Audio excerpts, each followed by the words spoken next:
वही देखूं जिसे देखा न जाए, ये मंजर और कितनी बार देखूं।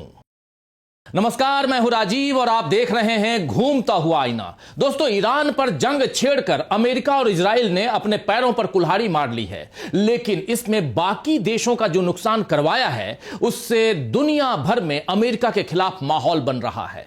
खाड़ी देशों और यूरोप के कई देशों को इसका नुकसान हुआ तो इसके लिए वो ईरान को नहीं बल्कि अमेरिका को दोषी बता रहे हैं। वहीं ईरान ने तो अमेरिका को बाकायदा चेतावनी दे दी है कि हम खून की आखिरी बूंद और बंदूक की आखिरी गोली तक लड़ेंगे।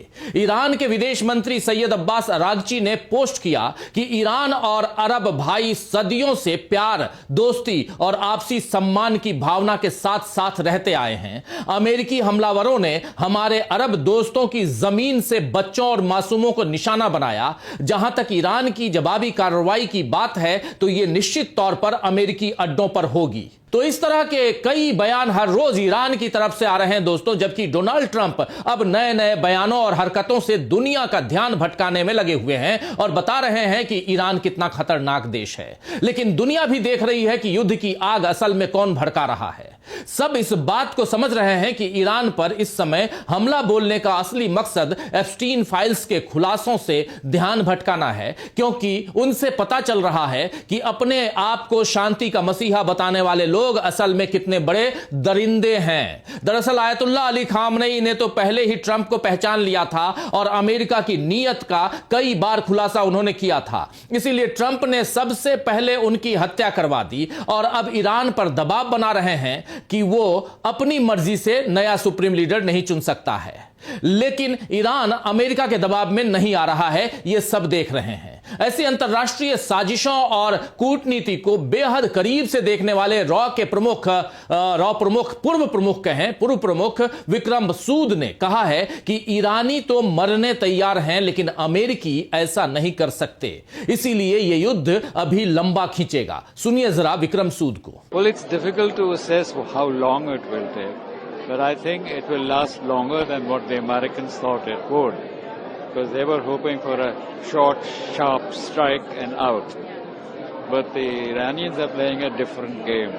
They're playing to their strength, and they're knocking off America's allies or their abilities around itself, which is creating unrest among them against America. Yeah.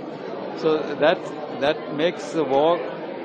And remember, the Iranians are willing to die. Americans are not willing to die on the ground in Iran.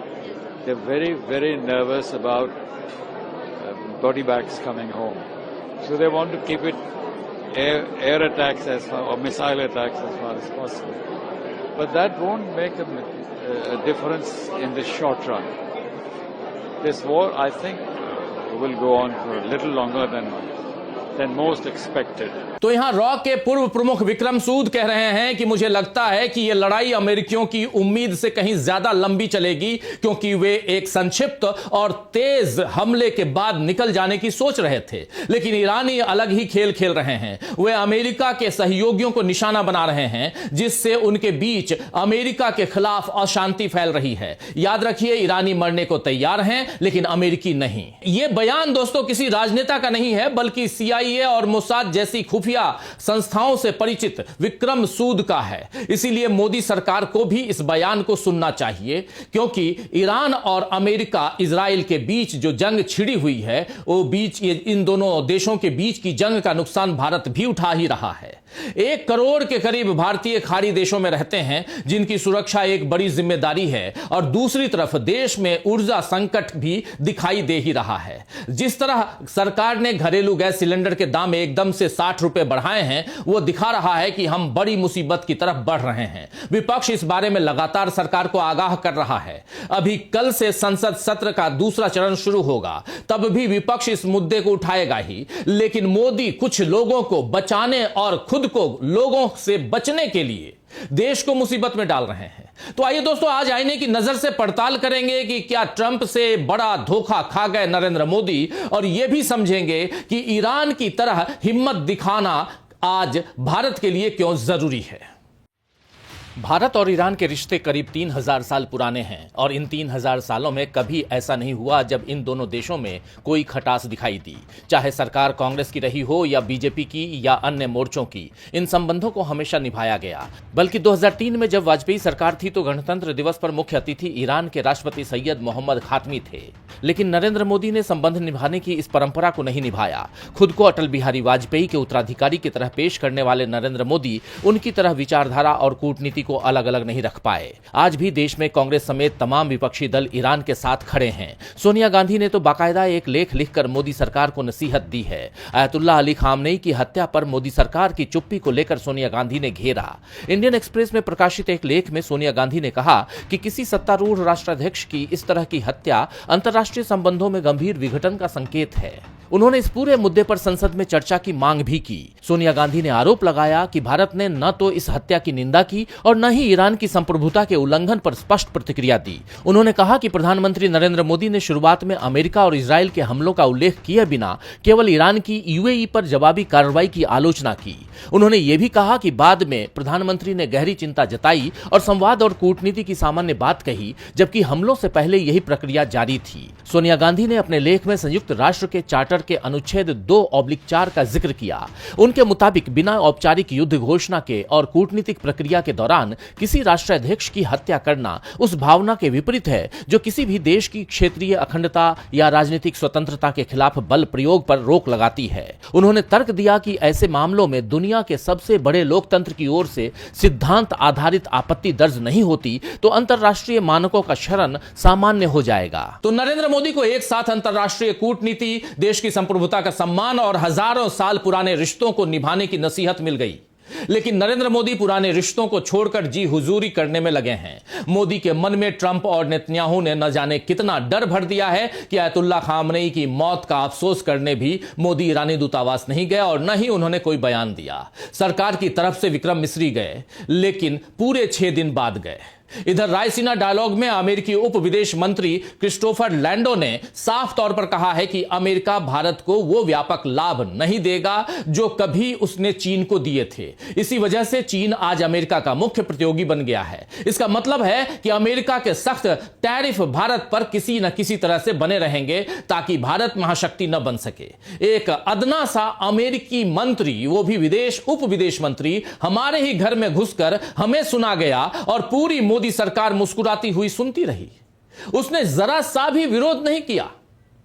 शायद अतिथि देवो भवो की परंपरा को निभा रहे थे, लेकिन ईरानी नौसैनिक मेहमानों का ऐसा ही ख्याल भारत नहीं रख पाया। ये नौसैनिक भारत के साथ संयुक्त सैन्याभ्यास से लौट रहे थे जब भारत के समुद्री क्षेत्र में अमेरिकी पनडुब्बी ने उनके जहाज को मार गिराया।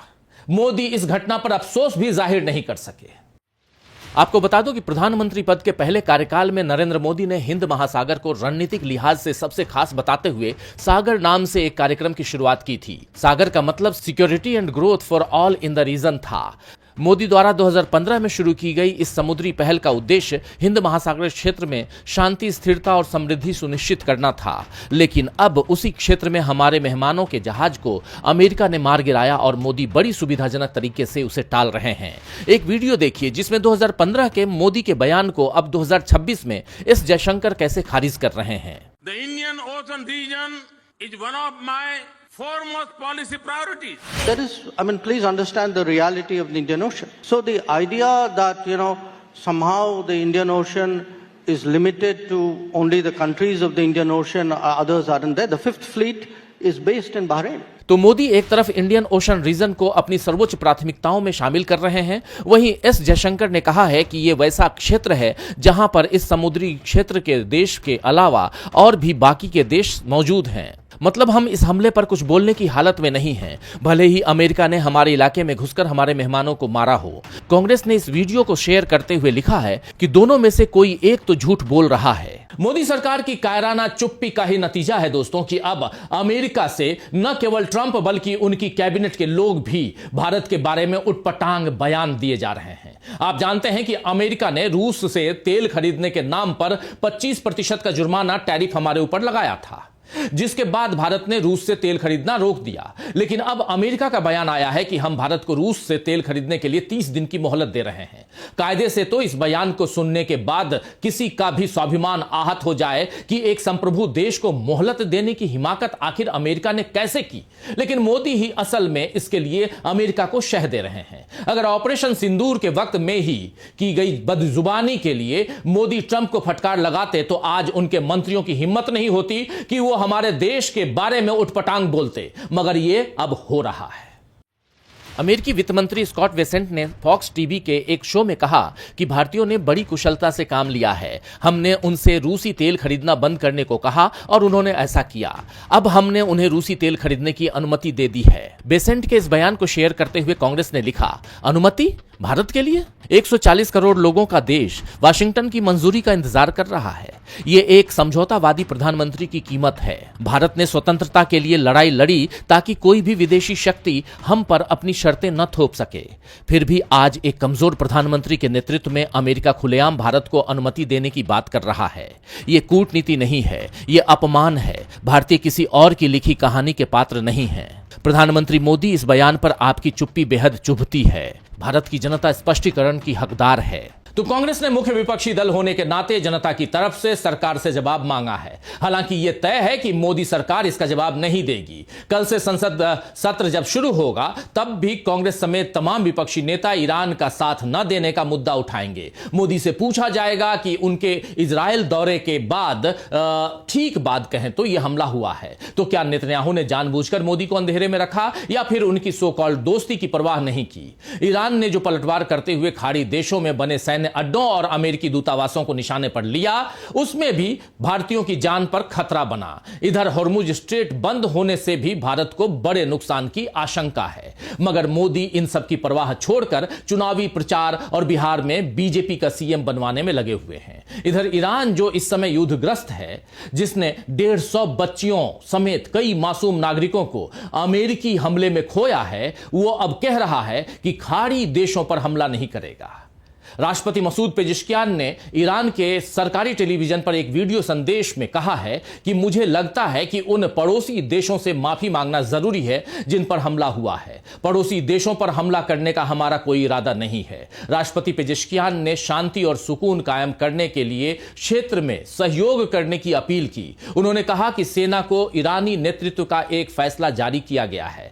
अब से पड़ोसी देशों पर तब तक हमला न करें जब तक कि पहले ईरान पर हमला न हो। पेजिशकियान ने कहा है कि जो लोग इस मौके का फायदा उठाकर ईरान पर हमला करने की सोच रहे हैं, उन्हें साम्राज्यवाद की कठपुतली नहीं बनना चाहिए। उन्होंने कहा है कि इजराइल या अमेरिका को समर्थन देना सम्मान या आजादी का जरिया नहीं है। अपने सुप्रीम लीडर समेत कई नेताओं और अफसरों को खोने के बावजूद ईरान जिस मजबूती का परिचय दे रहा है, उसकी तारीफ होनी चाहिए। ऐसा ही जज्बा हमेशा से भारत में भी रहा है, लेकिन अभी उसे मोदी सरकार ने दबा दिया है। इजराइल या अमेरिका को समर्थन देना सम्मान और आजादी का जरिया नहीं है। काश ईरान का यह संदेश उन तक भी पहुंचे। खैर, शायर बेदिल हैदरी ने ठीक ही फरमाया है कि मुबारक उसको उसके तर निवाले, मुबारक उसको उसके तर निवाले, मुझे सूखा हुआ टुकड़ा बहुत है। तो आज के लिए बस इतना ही। फिर मिलेंगे खबरों के नए आईने के साथ। तब तक देखते रहिए डीबी लाइव। नमस्कार।